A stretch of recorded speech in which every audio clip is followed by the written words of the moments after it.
Hello, this is Zoe Graflund, and this is my jazzed up version of the Getting to Know Our Mission lesson plan.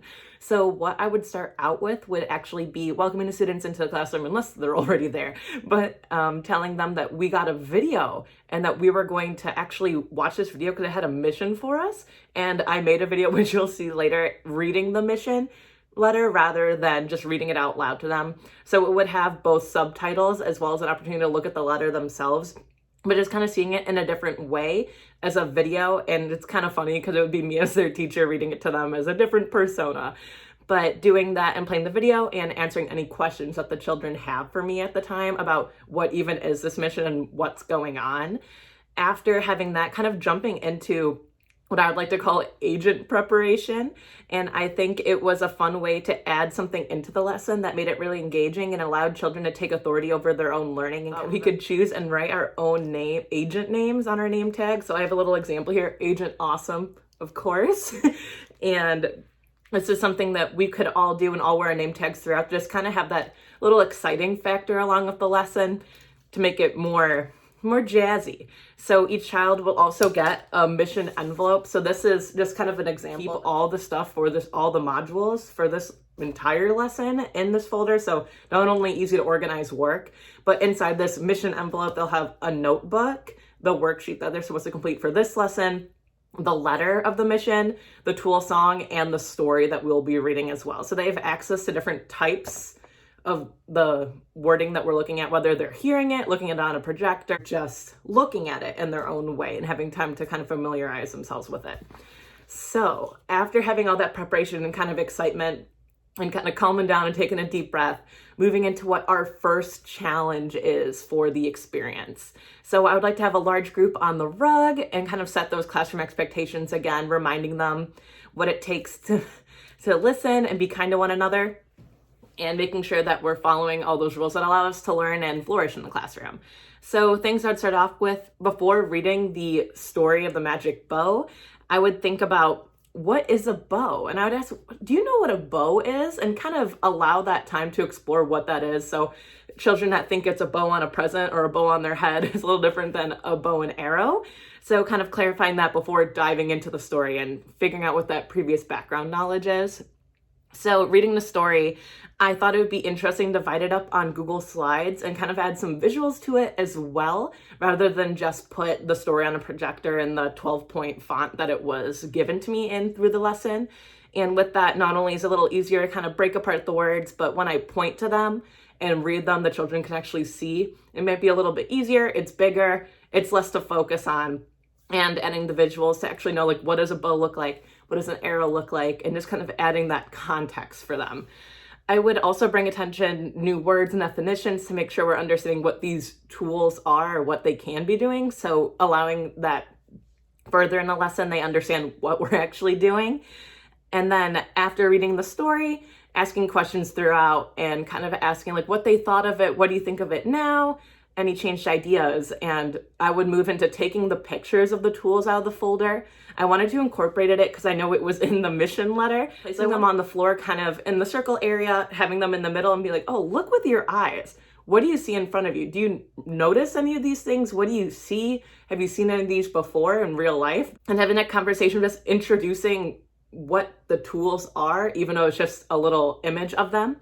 And after having that large group conversation, moving into some tool exploration. So a way I thought I could make this more engaging and have a real life experience attached to it would be dividing up into the small groups and having safe real life versions of these tools. Like, I'm not gonna have a real saw, but something that would be safe for the children to use that could model what was on the paper. So they actually something they can hold in their hands and manipulate and figure it out on their own rather than just looking at a cartoon image of the tool itself. So I would have an experience where they have real life tools, and then each tool would have its own bag with a label. So they can see the word, read the word, hear the word, and also play with the tool itself. So I want to have an experience where they explore the tools separate from manipulating the tools. So I would have them in small groups and we would pass the bags of each tool from one to the other and have a certain amount of time to look at them and explore and talk in their small groups. I would be walking around and encouraging, asking those open-ended questions like, what do you think about this? Does this make this tool different than that one because of that reason? And with that experience, they'll be able to verbalize what they're thinking, communicate with one another, and have those small group discussions and discussions with me as well. And that we're remembering before we pass out the tools to set those expectations again and thinking about we're going to respect our materials and our classmates. We're going to accept this challenge, even though it might be a little tricky or maybe a little intimidating. Trying our best and allow our classmates to explore the materials and to be gentle with not only the materials, but with one another. So we're not ripping the materials out of anyone's hands. We're being kind to materials and just respectful overall. And also encouraging students to take out their journals and write in their journals as well of what they're noticing about these tools. So moving into the tool manipulation, I was thinking ideally if we could get out of school to kind of think that real life experience or a field trip opportunity, thinking about a makerspace. I know being in Chicago, there's the Chicago Children's Museum that has a makerspace where children have the opportunity to play with real tools and actually figure out how they work. So I've put some research into figuring out what's kind of in the area. And there's a Castlewood makerspace and the Tinker Mill in Longmont, and any of those or anything else anyone else has. But that's just the little dip I've done into that research. But if we can't leave and go to an official makerspace, we have the tools in the classroom and use Play-Doh, Tinker Toys, and any other toys are accessible to kind of figure out how we can use these tools and what they're used for. So after doing that and having an experience to explore and bringing their journals over to the rug and discussing their findings. So this would be a time that I could introduce the What I Know About Tools worksheet. So this opportunity, the children already have had a lot of time to look into what they're writing, what they know about tools. They've verbalized it, they've written it down, they've drawn it. So now they have the opportunity to go and complete that worksheet with some independent work. After they complete their worksheet, coming back together and share it in open mic style, have a little microphone, come to the front. What did you write? What do you know about tools? But allowing them the opportunity to come up and share what they know. At the end, I would do a little building vocabulary with the tool song, and I would project it on the board as well as have it in their classified folders. So they would be able to practice it a few times while also using the tool props to kind of have that mind-hand connection of this is actually a hammer in my hand going tap, tap, tap. And I would record an epic music video. It wouldn't be too intense, just them singing their song in their best version of themselves, and then share this on the class website for parents. Now you'll be able to see me teaching a little bit of my lesson, so enjoy. It's mission time, first graders. Family teacher night is quickly coming, and it's important that your room is ready. Your mission, if you choose to accept it, is to create an object that is needed for a classroom.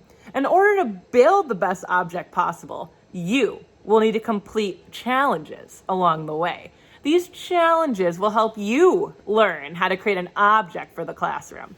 You will receive your first challenge tomorrow, but first, look closely at the pictures in the envelope.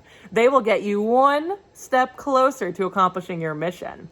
Headquarters will check in on your progress to see if you are getting closer to accomplishing your mission. Good luck. Okay, first graders. Now that we have seen our official mission, let's open our classified folder that they gave us. Let's see what's inside. We have our mission letters. We're all gonna have a name tag.